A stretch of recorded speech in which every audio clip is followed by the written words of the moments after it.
సంతానం లేని వాళ్ళు ఇక్కడికి వస్తే చాలు 100% సంతానం కలుగుతుంది. రాష్ట్రం నలుమూలల నుంచి ఇక్కడికి చాలామంది భక్తులైతే వస్తూ ఉంటారు.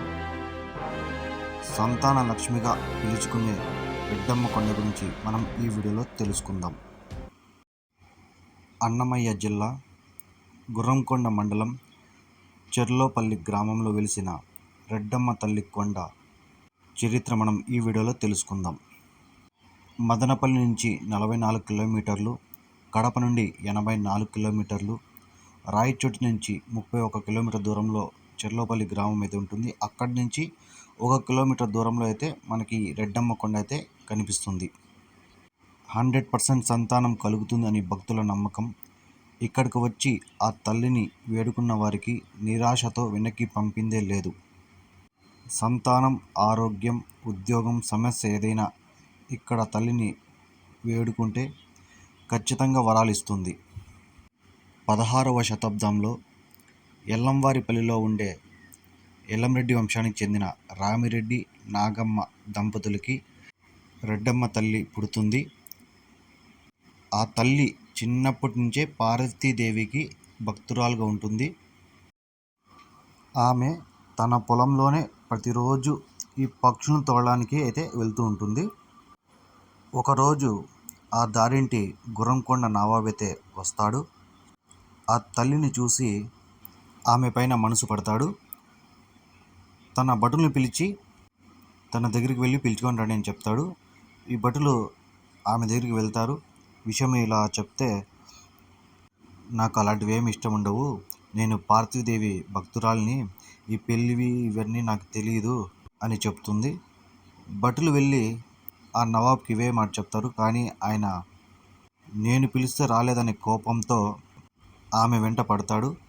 ఆమె ప్రాణభయంతో పరిగెడుతుంది. వెనక గుర్రాలు అయితే వాళ్ళు వస్తుంటారు. ఆ టైంలో బండ వచ్చి అడ్డపడుతుంది. ఒక కొండ అడ్డం ఉంటుంది. ఆమెకి ఎటు వెళ్ళడానికి కూడా దారి ఉండదు. ఆ టైంలో ఆమె పార్వతీదేవిని ప్రార్థిస్తుంది. అప్పుడు ఆ కొండ రెండుగా చీలి రెడ్డమ్మ తల్లికి దారి ఇస్తుంది. అవి చీలినప్పుడు రెడ్డమ్మ తల్లి ఆ కొండ లోపలికి వెళ్తూనే మళ్ళీ ఎలా ఉందో అలా మామూలుగా కొండ అయితే అయిపోతుంది. అది చూసిన నవాబు గుర్రంకొండ నుంచి పిరంగులు తెప్పించి కాలుస్తాడు. అప్పుడు ఫుల్లుగా గాలి, ఫుల్లుగా వాన, ఉరుములు మెరుపులతో కూడిన వర్షం అయితే పడుతుంది. అప్పుడు నవాబు భయపడిపోయి నాది తప్పైపోయిందని అక్కడి నుంచి పారిపోతాడు. కొన్ని సంవత్సరాల తర్వాత తొట్టెంవారిపల్లిలో ఉన్న తొట్టెం వంశానికి చెందిన వాళ్ళకి కలలో కనబడి, నాకిడ గుడి కట్టండి, నేను సంతానం లేని వాళ్ళకి సంతానం కలిగిస్తాను అని చెప్పడం జరుగుతుంది. అప్పుడు ఆ వంశం వాళ్ళు ఇక్కడ గుడి కట్టి వాళ్ళే పూజారులుగా ఉండి ఇక్కడ గుడి అయితే నిర్మిస్తారు. అప్పటి నుంచి ఇప్పటి వరకు ఆనవాతిగా ఆ వంశం వాళ్ళే ఇక్కడ పూజారులుగా అయితే చేస్తూ ఉంటారు. ఎంతోమంది భక్తులైతే ఇక్కడికి వస్తూ ఉంటారు. కొంతమంది సంతానం కోసం, కొంతమంది ఆరోగ్య సమస్యల కోసం, ఇంకో కొంతమంది ఉద్యోగము, చదువు, ఏదో ఒక సమస్యతో ఇక్కడికైతే వస్తూ ఉంటారు. పెళ్ళి చాలా రోజులైనా కూడా పిల్లలు పుట్టకుండే వాళ్ళు చాలామంది ఇక్కడికి వచ్చి ఇక్కడ పశువులైతే ఇస్తారు. అక్కడ తినేసి దేవతని అయితే దర్శించుకొని అయితే వెళ్తుంటారు. ఇలా పిల్లలు లేని వాళ్ళు పశువులు వచ్చి ఆదివారం అయితే ఇస్తారు. మిగతా రోజులైతే జనాలు వస్తుంటారు కానీ దర్శనం చేసుకొని వెళ్తుంటారు. పశువులు కావాలంటే ఖచ్చితంగా ఆదివారం మాత్రమే రావాలి. 3 ఆదివారాలు రావాలి. అది కూడా మాంసం ఏం తినకుండా రావాలి. ఒక్క పొద్దుతో వచ్చి ఇక్కడ తొట్టెంవారిపల్లిలో ఆ పశువులైతే ఇస్తారు. అది తిని ఇక్కడ గుడికి కిందే కోనేరు అయితే ఉంది. ఆ కోనేరులో స్నానం చేసి తడి బట్టలతో పైకి వెళ్ళి గుడి దగ్గరికి వెళ్ళి బోర్ల పనుకొని ఆ తల్లిని మనం వరమడగాలి. ఇలా పనుకుంటూనే మనకి నిద్రలోకి అయితే వెళ్ళిపోతాము. ఆ టైంలో ఆ తల్లి వచ్చి ఏదో ఒక రూపంలో ఒక ఉయ్యాలు ఊపేలాగా, లేదా తల్లి వచ్చినట్టు గజ్జల సౌండ్ వచ్చేటట్టు ఏదో ఒకటి రూపంలో తల్లి అయితే మన కళలో అయితే కనిపిస్తుందంట. ఆ టైంలో లేచి అదే తడి బట్టలతో అమ్మ దగ్గరికి వెళ్ళి దర్శనం చేసుకొని బయటికి వచ్చి అక్కడ ఒక బట్ట ఇస్తారు. ఆ బట్ట తీసుకొని ఏదో ఒక రాయి ముడుపు కట్టేయాలి. రాయి దాంట్లో కట్టేసి ఆ చెట్టుకి అయితే కట్టేస్తే నెల 2 నెలలకి ముట్టయితే నిలుస్తుంది. ఒక ఆదివారం వచ్చినాక నెక్స్ట్ ఆదివారం అలాగే నెక్స్ట్ ఆదివారం 3 వారాలు ఖచ్చితంగా రావాలి.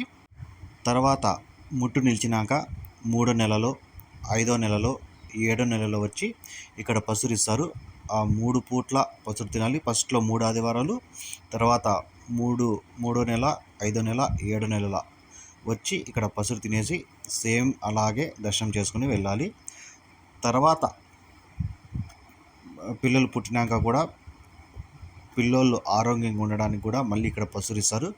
తర్వాత కూడా వచ్చి ఇక్కడ పసురు తింటే పిల్లోడు మంచిగా ఉండి ఆరోగ్యంగా అయితే పిల్లలు ఉంటారని ఇక్కడ భక్తుల నమ్మకం. అంటు ముట్టు చావు ఇలా నాన్ వెజ్వి ఇవేమీ తినకుండా ఇలా ముట్టులు ఏమి లేకుండా ఇక్కడికి రావాలి.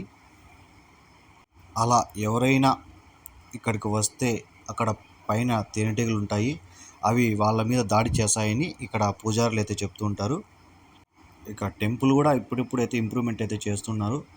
ఇక దారి అయితే వేస్తున్నారు. గుడి కూడా కొన్ని నిర్మాణ పనులు అయితే జరుగుతున్నాయి. ఇక 1 సంవత్సరం 2 సంవత్సరాల్లో కూడా టెంపుల్ అనేది మంచిగా ఇంప్రూవ్మెంట్ అయితే అయిపోతుంది. నాకు తెలిసి కూడా చాలామంది అయితే ఇక్కడికి వచ్చి దర్శించుకొని వెళ్ళారు. ఈ వీడియో చూసిన వాళ్ళు ఎవరైనా ఇక్కడికి వచ్చి సంతానం కలిగి ఉంటే కామెంట్ చేయండి. ఈ వీడియో మీకు నచ్చితే ఒక లైక్ చేయండి, అలాగే షేర్ చేయండి. నా ఛానల్ని సబ్స్క్రైబ్ చేసుకోండి.